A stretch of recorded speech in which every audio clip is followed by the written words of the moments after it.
So South Africa lost the third T20I as well as the T20 series against the West Indies. And it was a game that I was a bit disappointed about, but still proud of the team for the fight that they showed in certain aspects of the game. If you look at it as a whole, it was a very difficult chase. I mean, consecutive run scoring chases that needed to be completed by South Africa. And unfortunately, they never got over the line and they never got the opportunity to actually win the series. Now, I'm going to analyze it and give my review of this particular game. I'll summarize some of the parts of the game that I think were the key to that were key to our defeat. And I'll also give some praise to certain players within the team as well that did well, of course. But I also want some time to go through Aiden Markram and Rob Walters' press conference. Now it's a 20-minute presser. I want to react with it with you guys. And I hope that you guys will be patient enough to sit around and chill with me so that we can go through that, of course. But before we get going, before we get started, there's a couple of things that I'd like you guys to please do. Please subscribe to the channel. Please click that notification bell for all future videos. Also, what I'd like you guys to please do is download the latest issue of Cricket Fanatics magazine monthly. Now, it's very important that you guys do so because it is something that we put a lot of effort in. Um, it is 100% free, straight to your inbox every single month. The latest issue is out now. It's the one with Temba Bavuma on the cover. The link is now on the screen as well as in the description. It's about the new era. It features the likes of Tony Rizorzi, Gerald Coetzee, Ashwell Prince, Karabo Meso, um, and there are some other features as well in there that are very, very important for you guys to check out. But it gives you our insight into the new era, the players. We have also the strength and conditioning coach. He gives some insights in there. So please download it. It's 100% free, straight to your inbox every month. As I said, the link is on the screen now as well as in the description. What I'd like you guys to also do for me as well is please smash the like button. It's very important that you comment and share as well. That's how we get into the YouTube algorithms and that's how our videos get spread. So please do us a favor and smash a like on the video. And also go to cricketfanaticsmag.com for all your regular updates. Now, without further ado, let's get straight into today's video. I'm looking forward to discussing this one with you guys.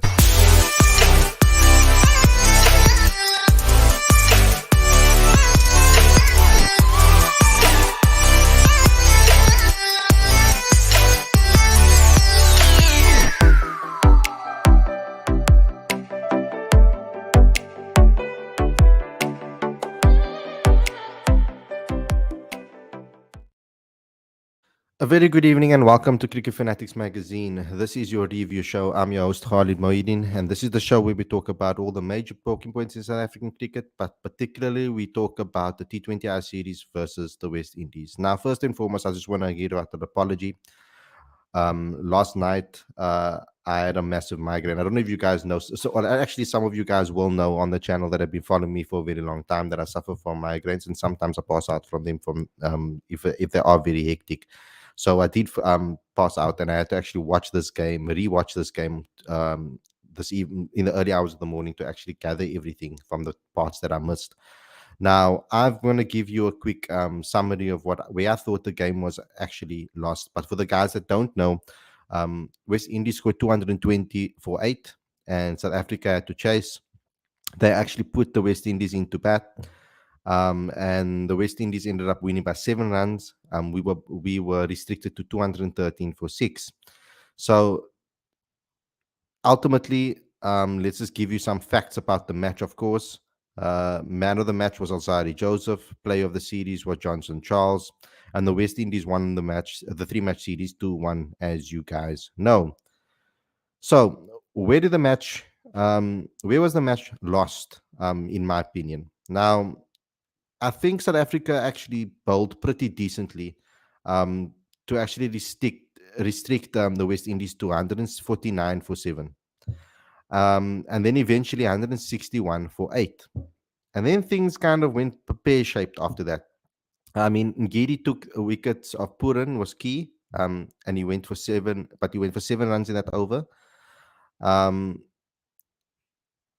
I mean, 5 wickets were taken for 55 runs. The sixth over, going for 16th over, after going for six, Miller got the run out, of course, to make it 161 for eight. Um, and then Rabada then went for 10 in that over. Then Nokia bowled an exceptional over. He did his job by by only going for 5 runs and ending with figures of 2 for 36. Right. Then in the 18th over, Ngidi only went for 11.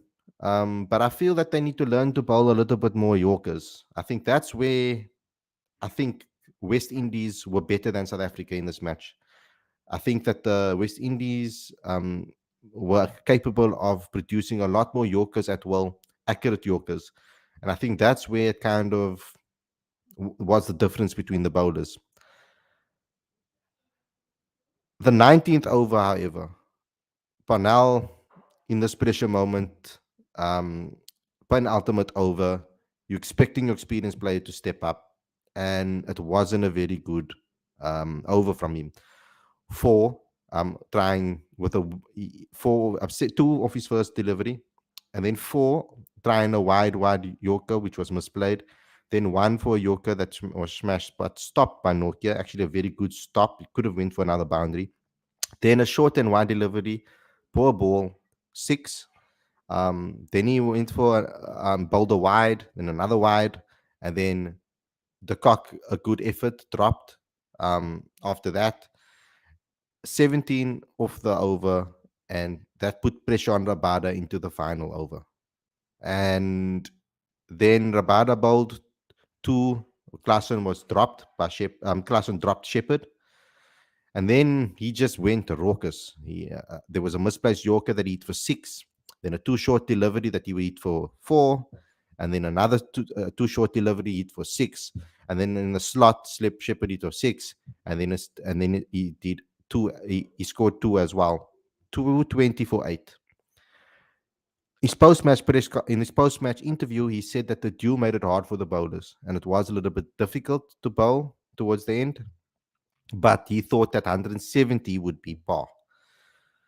But I feel that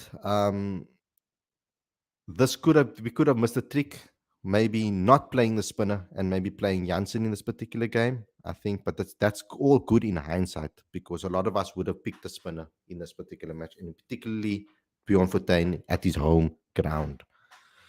So all in all, South Africa's bowling and death bowling has been poor, and I think that that needs to improve going ahead, going in the future. With regards to the bat, I think that it's it's not necessary. So there's another point that I would like to make because I think there's maybe a good case here for maybe trying Nokia at the death. I mean, he's bowled at the death in the IPL. And I know a lot of people might think that I'm ageist, whatever, but it's not about age for me. When I criticize the players that are a lot older, um, it's more about the player, the ability to be able to play under pressure, particularly bowl under pressure. I think that at the moment, Marco has shown signs of having a very strong mentality at a very young age. Um, and I think that just means that there's more room to improve and for him to get better. And Parnell being 33, and there's not really too much to improve with regards to that. And there's been quite a few instances where I feel that he can't necessarily really improve much with the bat. Um, Whereas we can see Marco Jansen improve in front of our eyes with the bat. Um, so I think in that factor, I would like to see Marco Jansen get more opportunities, whether it is for someone, whether it is for Magalo, or whether it is for Parnell, or whether it is for anybody else. I would like to see Marco Jansen get more opportunities in this particular game. Um, he's such a strong mental player. We saw him play in come out on top in clutch moments in multiple occasions, not only in Test cricket, not only in T20 cricket, in the SA20 as well as the IPL. He's shown his ability in clutch pressure situations at a very young age, and I feel that he can only get better at that. Okay, the chase. Let's talk about it. Um, when it comes to the the batting, first and foremost, congratulations to Riza Hendricks for another consistent performance. He was excellent. Now, with regards to the opening over, I thought Cottrell showed us how we were supposed to bowl. Yes, it was the new ball. There was dew, but yes, he played with the new ball. But he bowled a hell of a lot of Yorkers, and he made it very difficult for Quinny to hit out the area and to score any runs. Um, he held his line well. He used the shape to his advantage. He bowled phenomenally. He only went for one in the opening over. It was very good new ball bowling. But throughout the match, they bowled excellently. They kept their lines well. I think that was only that period in between with Riza and um, uh, it's only in that first period. It's only when Riza and Riley really took over and made it very difficult for the West Indies, and they actually batted very well. We have to give them plaudits as a partnership. I mean, they put on 100, almost 100 runs together. So let's just actually look exactly what the actual statistics were about that. Um, duh, duh, duh, duh, um, 80 runs they put on together off 39 balls, which is a fantastic turnaround from them. And I'm not criticizing here, but I do feel that Riley's wicket changed the game. That put a hell of a lot of pressure on the rest of the batters, but so did David Miller, eating up dot balls, not getting the ball out of the park, not hitting boundaries, not finding, not basically eating up dot balls was the main issue over there. I mean, he wasn't necessarily in that 37-run partnership. He only scored 11 runs off 11 balls, which is not expected from a guy like Miller. At the time that he came into the match as well, we had to look at that as well because I know a lot of us will say that he needs to take his time at the crease, and he needs to get himself in first. But at the time that he came in, it was already 14.2 overs. It was already 10 overs. We were already halfway stage. And the run rate was creeping up and creeping up. With that wicket, he made it a lot harder for us. So when he lost his wicket at the time that he did in the 15th over, it made things very difficult for the next batter to come in. Especially when Riza Hendricks lost his wicket in the 19th over. I mean, we were 186 for 4 at that time, and then it just went pear-shaped because we lost consecutive wickets. Now, for me, Riley didn't convert again, and I really wanted to see him obviously convert and score a massive match-winning knock. It's been a very long time since he's had a good knock for South Africa. Um, I just want to pull up the stats over here with regards to some of the. I just want to pull up the stats over here. There's some stats that I want to pull up with regards to our batters in T20 cricket. Um, when it comes to Riley's form, um, you can see over here he he scored 100 against Bangladesh, which was in a match-winning cause. The 100 against India, I don't think we won that match. And the 96, I also don't think we won that match either. So he has been quite dry for quite some time. And I told you guys before that I would like to see more consistency from our number 3. But he is an X factor player, and I don't think he should get dropped. That's not what I'm saying. What I do feel is that I do feel that he needs a little bit. He needs a little bit more consistency at that number 3 spot. When it comes to our batters overall, um, these are our top run scorers.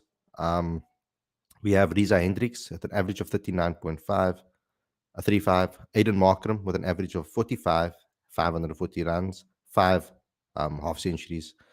We've got Quinton de Kock that now is an average of only 25. He hasn't been the most consistent batter either, and he's also struggling. So our senior players are struggling a bit. Then you got David Miller with an average of 47. But if you look at Riley Rousseau's stats, an average of 40. So that's why I'm saying I don't feel that he needs to be dropped. but I do feel he needs to be a little bit more consistent. Um, uh, Rassie van der Dussen here averages 36. Heinrich Klaassen averages 24. Only 150 in 15 games. Temba Bavuma, as we know, he's not in the squad anymore. Averages 17, very poor.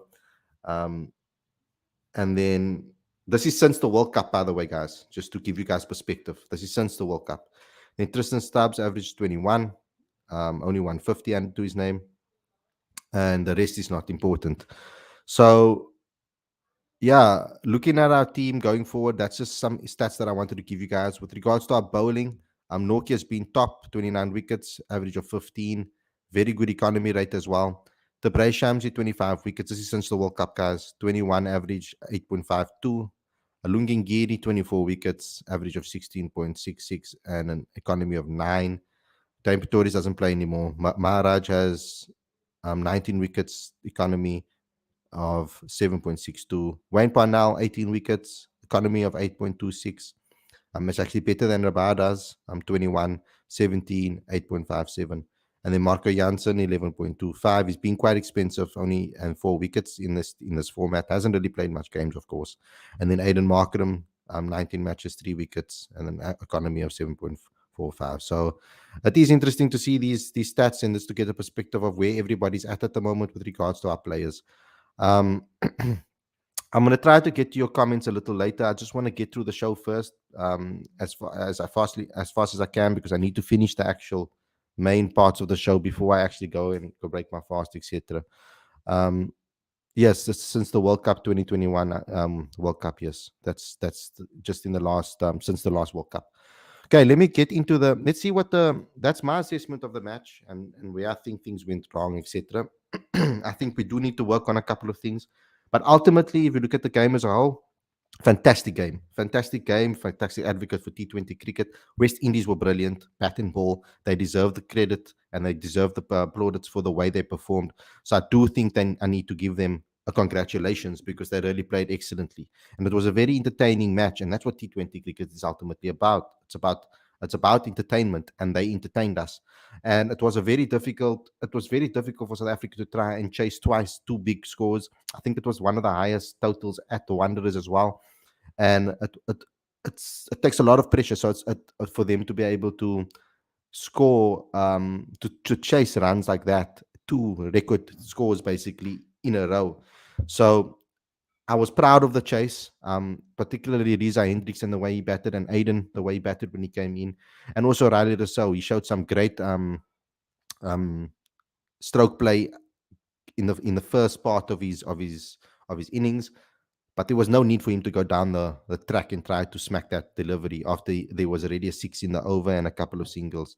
A good 4 would have been decent, or just rotating the strike and giving Riza the strike as well. When you have you don't have to go smack every delivery. I know he was in and he's the type of guy to do so, but it's not necessary. If you have someone in at the other end that's finding the gaps, especially in a period where they were starting to bowl pretty well, because it was a lead up to that as well. And also, the stroke from Heinrich Klaassen after he hit that 6, it wasn't necessary for him to be the guy, the main guy to win the game. You had Aiden at the other end.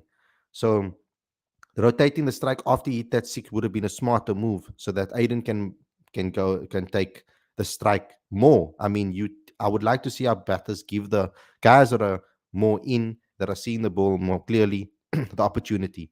Then Wayne Parnell, I mean, I don't know what's happening with his batting. Hitting across the line, got bowled out, and then the rest was just history from there. So yeah, let's get into the press conference quickly. I want to hear what they have to say, like obviously the captain, and I also want to hear what the coach has to say, because that will give us a nice insight into how they are thinking after this particular match. So let's get that press conference up right now. Was it tricky for the bowlers with lights and lengths trying to protect the short bound? It looked like they got a bit messed up in there. Yeah, it was.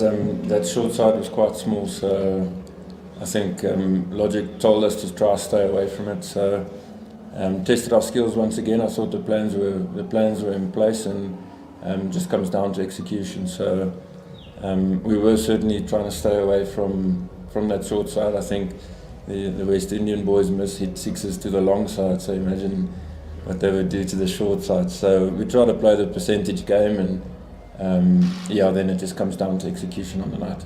So what was the plan to try and stay away from that end? Yeah, so they would have tried to keep a left and right hand at the crease at most times, and as did we when we batted. But naturally, to the right hander, throwing it out really wide, setting your offside dominant field with the guys on the boundary, and then if the lefty comes on strike, you've got probably a few more options. You can use the short ball, you can bowl slow ball bumpers and sort of heel Yorkers. So trying to mix them up like that, and it's a tricky one with staying unpredictable but also keeping the percentages in your favour. But yeah, I'm happy with the plans that the bowlers had, and then if the plans are sorted, then execution is something that we can always work on, which is good. Which is true. They need to work on the execution. The wide Yorkers weren't very good at all. I mean, there were too many wides bowled with regards to the wider Yorkers. They weren't hitting it consistently. So I do think that we need to work on those things. And just bowl more Yorkers in general. We need to work on our Yorker game in general. It's not very good at all. And also, looking Giri when he bowls, I feel he's becoming too predictable with his cutters and his slower deliveries and short balls. I think he needs to learn how to maybe get a Yorkie in there or two. Hi. A slower ball Yorker can be very, very deadly in this game. Just on the ticket prices. No, I'm joking. And you mentioned execution, and it seemed to be a sort of game where what happened in the last couple of overs of both innings actually decided the outcome. And I think the West Indies had 16 sixes in their innings, and you guys had about 6, I think. Now, we know that you guys do have 6-hitters in your batting lineup. It's not as if they can't do it. But was that the difference tonight, just that execution, that you guys couldn't clear the boundary quite as much as they managed to? I mean, I would say so, yeah. I think it comes down to them bowling well and executing well and making it tough for us. But having said that, I'm sure we all missed out on the odd opportunity here and there to hit one out the park. And with ball in hand, we understand that if you miss to these West Indian guys, they don't need much of a second invitation to hit it out the park. So it's a tough one, and I suppose it comes down to executing, but also when you miss, how badly do you miss? And if you're just off and it's a very low full toss, it's still incredibly difficult to hit for 6. But if you're missing by bigger margins, then it makes it a lot easier. Thanks, Ken. We'll just go to Hines there. And yeah, just on that, are you guys also actively, or have you been reminded actually the value also of just keeping, because like we mentioned now, you guys have the hitters and stuff, but were you guys also reminded tonight, that it's important for the lower order guys also to almost want to be reminded that they have an opportunity and a responsibility as well, because as we saw, a guy like Romario from number 9 and Alzari at number 10 actually got crucial runs, 59 runs, for the 9th wicket in a T20 feels almost weird, but there's real value in still slogging it out, I almost want to say.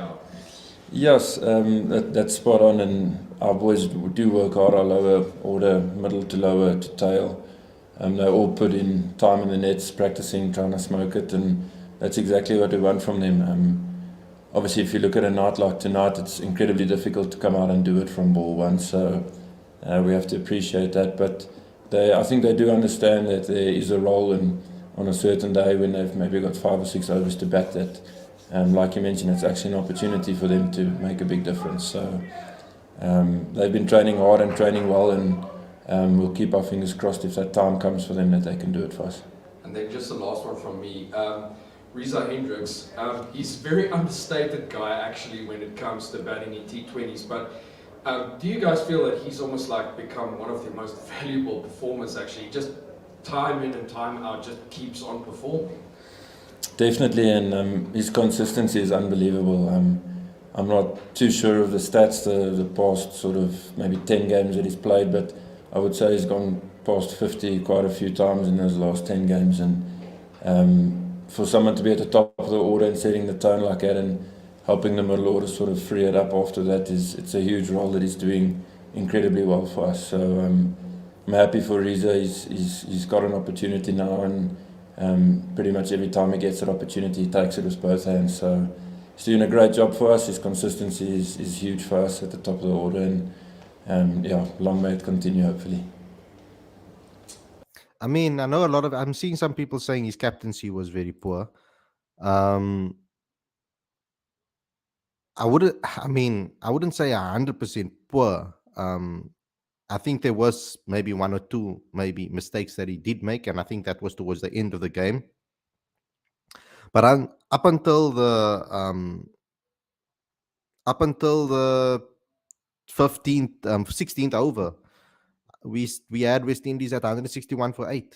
We should have never allowed those two batters to hit 50 odd runs in the last 2 overs like that, or last 3 overs. I mean, that was ridiculous, that even happened. So execution was also a part of that more than the captaincy. You would expect someone like KG and Wayne Parnell to be able to see out the game like that, to be able to restrict West Indies to a lot less. But that wasn't the case. And I think it's a bit harsh to judge Aiden's captaincy so early. I said the same thing with Temba Bavuma when everybody wanted to see him out as captain.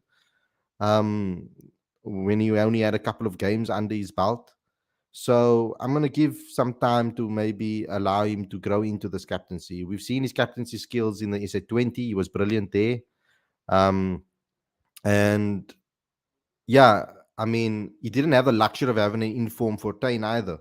Someone that Fortuin looked a little bit out of sorts in these 2 games.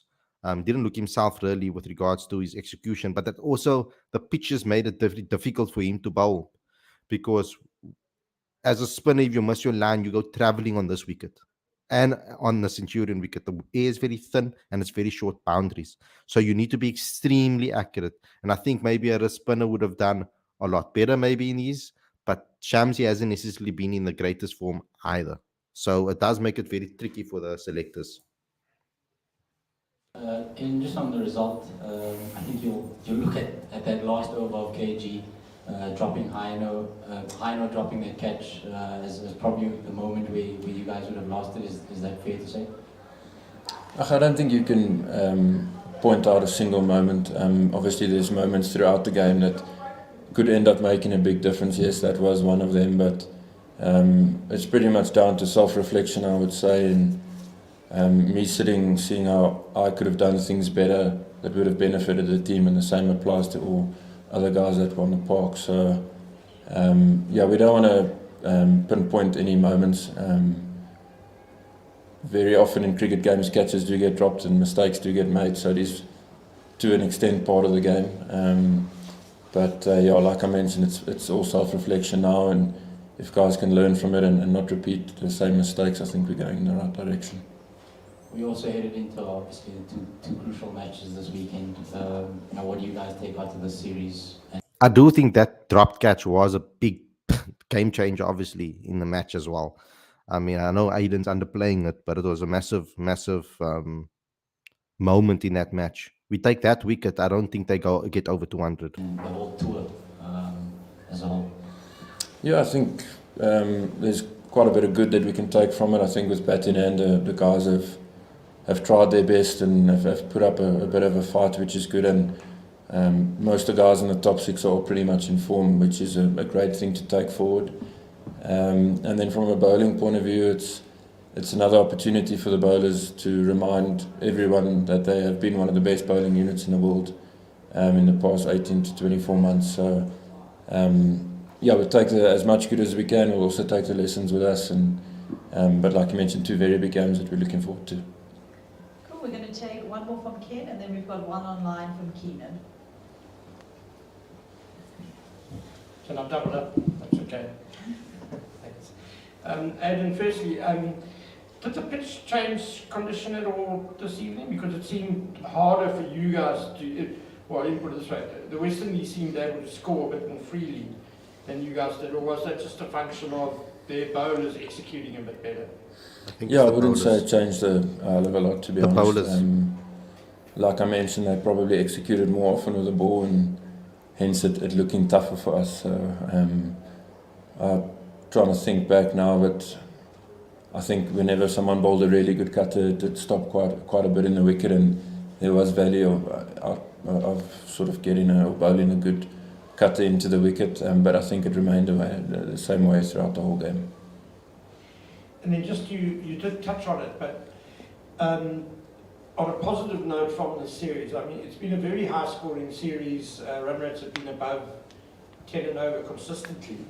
And the Proteas batting lineup has had a few question marks about it and been under a bit of pressure. So how pleased are you that the new approach, there seems to be a lot more belief, if you like, in the batting order, a lot more confidence? It does feel like it, which is great, and I think it's not just myself, Robin and Temba are driving it massively, JP's driving it massively as well, to let guys express themselves, and each person's got their options that they're really good at, and they have the absolute freedom to back those options every single day. So if it doesn't come off on the day, but it's their strong suit and their option, no one's going to ask them any questions, and we're going to pretty much laugh it off because we know it's their strength, and the next game hopefully they get it right. So yeah, really good signs with the bat in hand, and we're going in the right direction, and it's good to see guys buying into that brand that you're sort of speaking about in terms of a bit of freedom and belief, and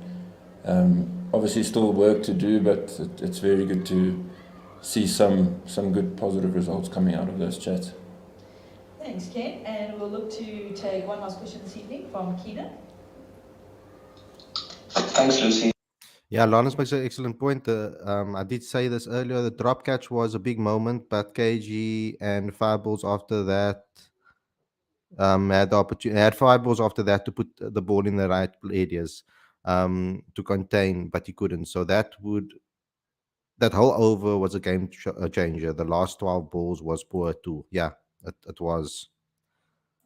Commiserations, Aiden. I was just wondering, David Miller came in before you in the previous game and then today again. Was that down to just the left-right combination at the crease, or is that something we can expect to see more often in T20s? Yeah, it's pretty much completely down to that left-right hand. Okay, I see. The previous game, Akil Hussain still had 2 overs, and if David Miller's at the crease facing him, it's a matchup that works well for us. So it's pretty much being adaptable with our 4, 5 and 6, including Clausen in there as well. We know he's very destructive against spin, and he's going to play a massive role for us moving forward as a team. So we sort of wing it on the day, and we make that decision out in the dugout, and if we can keep left and right combos throughout there for as long as we can. If you speak to our bowlers, they say it is much tougher to keep changing from left to right, so we try to use that in our favour when we can. In a series where bat has been so dominant, does it hit the bowler's confidence at all, and you have to do some work there? Yeah, it's definitely been a tough series for the bowlers, no doubt, on both ends.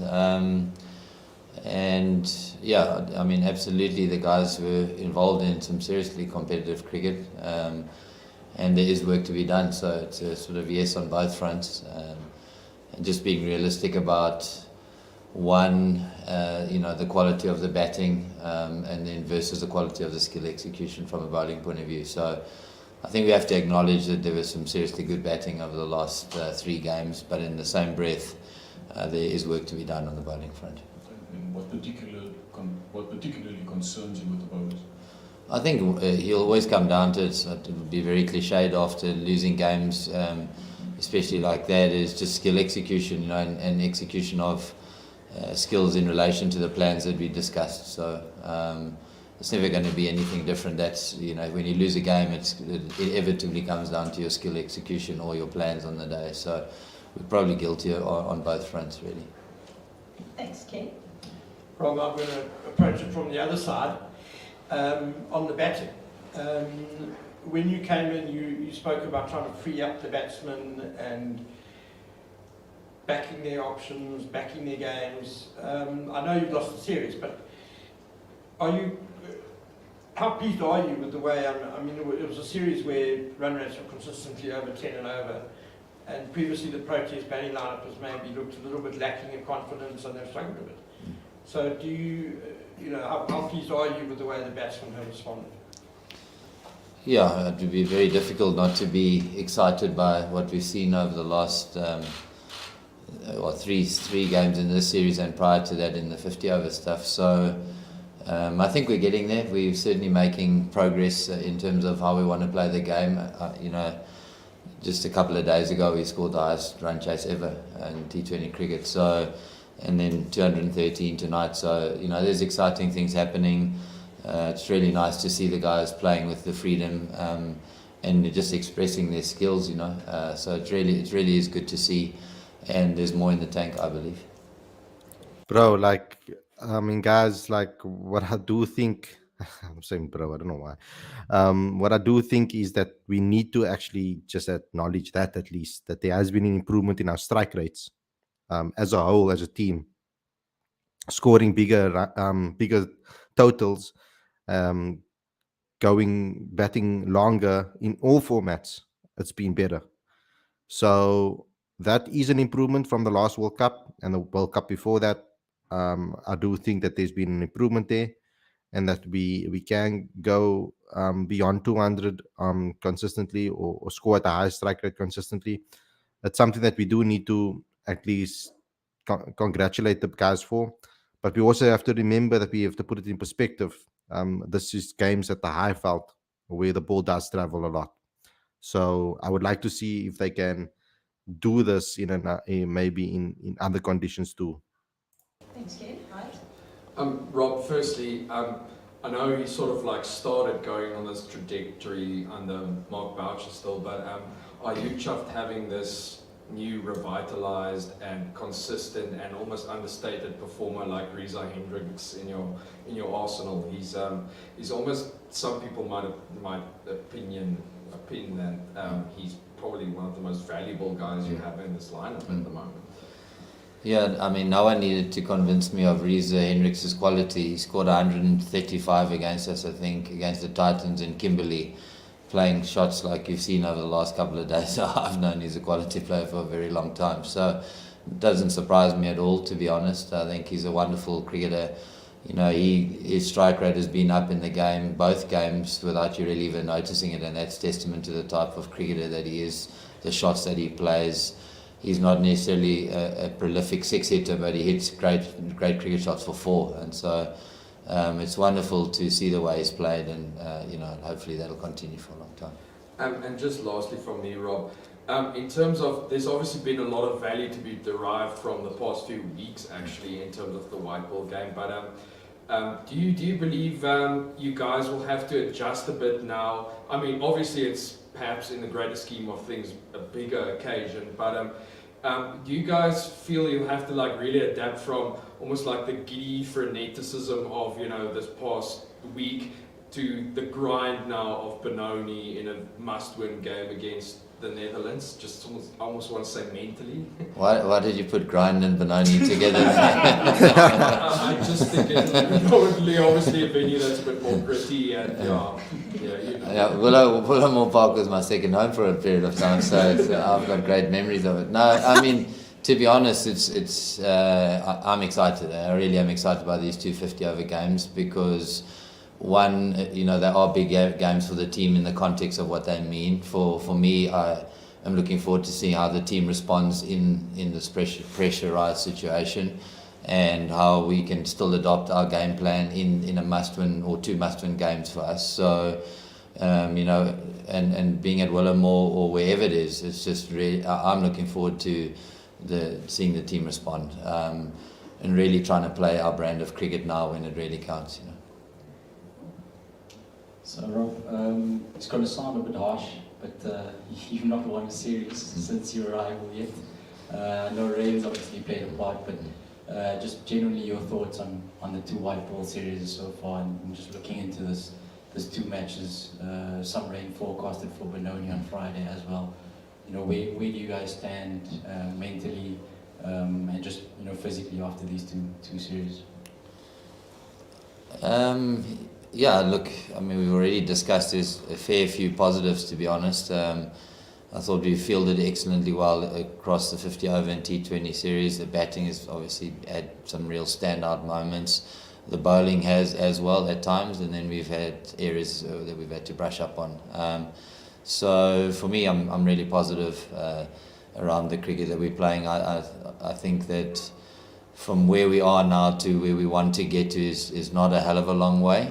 It's just some skill execution stuff, some skill development areas, and then some game plan things which are actually not that difficult to improve on. So again, looking forward to, as I've said already, looking forward to the series. Even though there's rain around, for us it's irrelevant. We've got to try and get those games in, play what's in front of us, and get 2 wins if we can.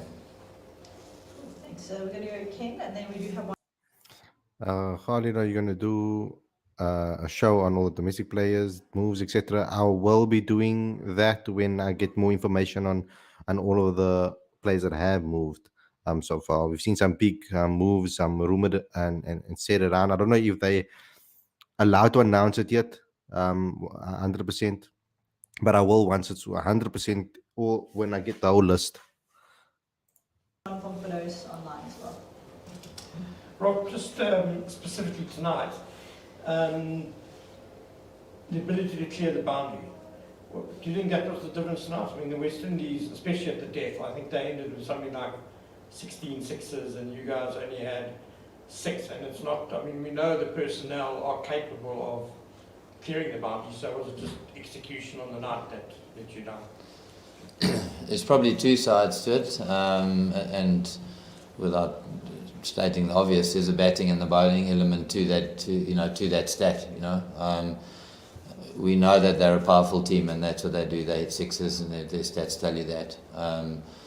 And we, even in the last game, when the chase, we had less 6s but more 4s, significantly more 4s. So for me, there's obviously an element of clearing the fence there. But I would say today, from an execution point of view, I think their bowlers just executed far better than we did. I actually agree with him there, but I also think that the fall of the wickets were poor decisions. A lot of them. We gave our wicket away. So, yeah, in those aspects of the game, I feel we did lose the game. But they did execute excellently. They must get credit for that. Navneet saying, Khalid, bro, if SA won one game versus, if they win one game versus the Netherlands and lost one game against the Netherlands, then SA will qualify for the World Cup. I'm not sure what's going to happen now with after the first game abandoned without a ball bowled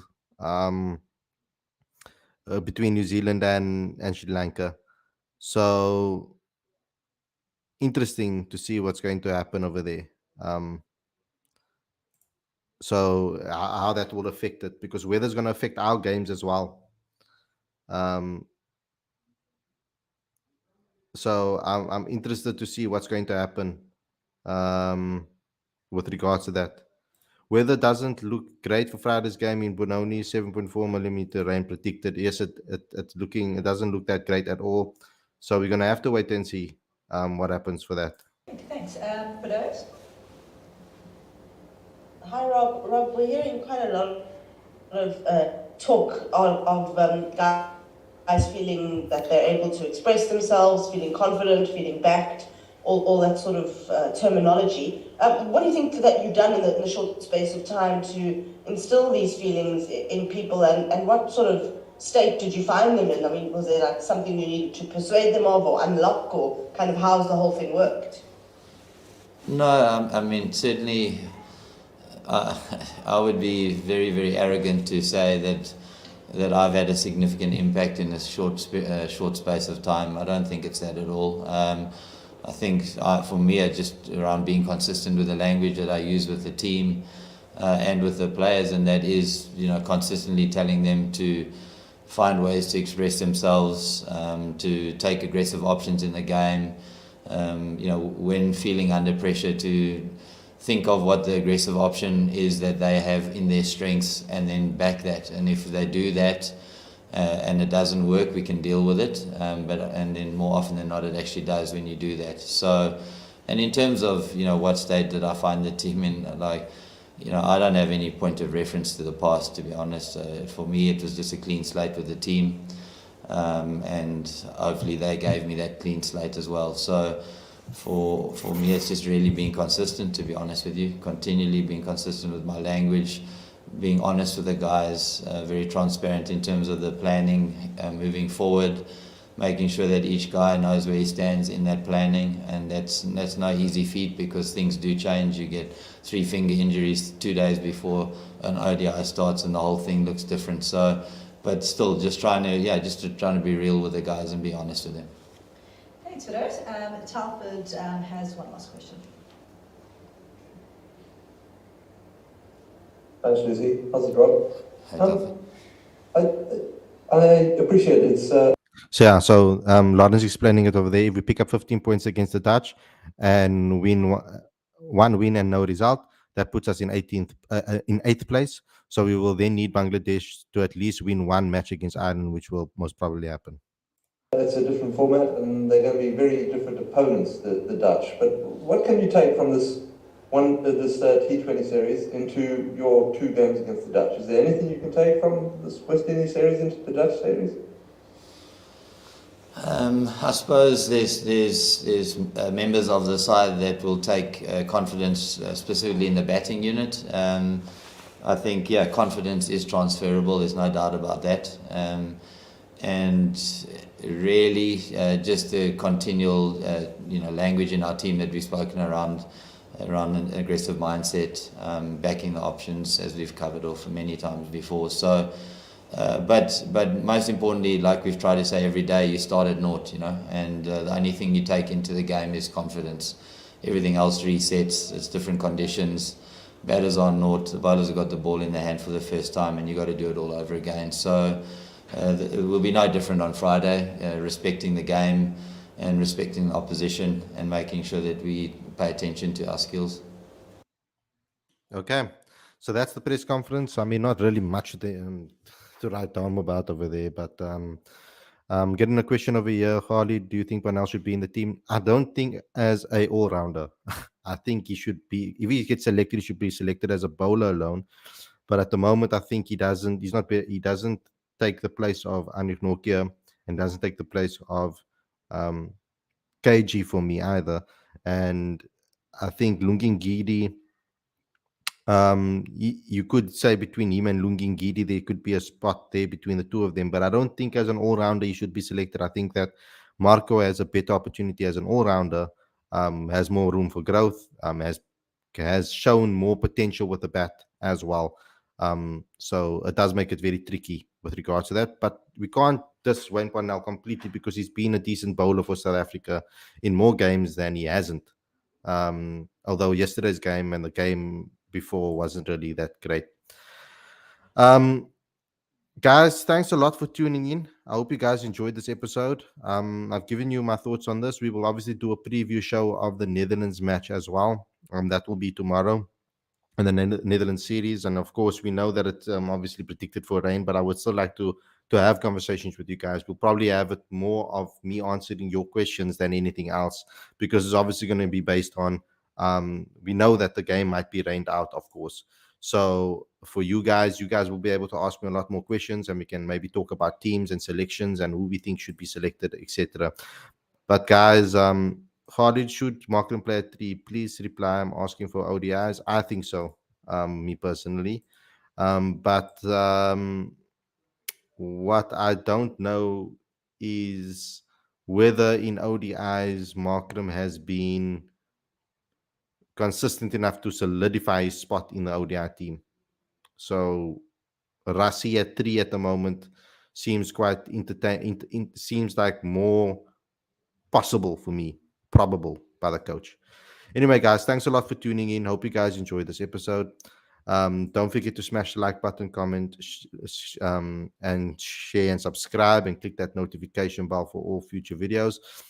Also, please download the latest issue of Cricket Fanatics magazine monthly. Every issue is 100% free, straight to your inbox every month. The link is on the screen as well as in the description. It's about the new era, some excellent insight into the new era. So please go ahead and read that magazine. As I said, it's 100% free.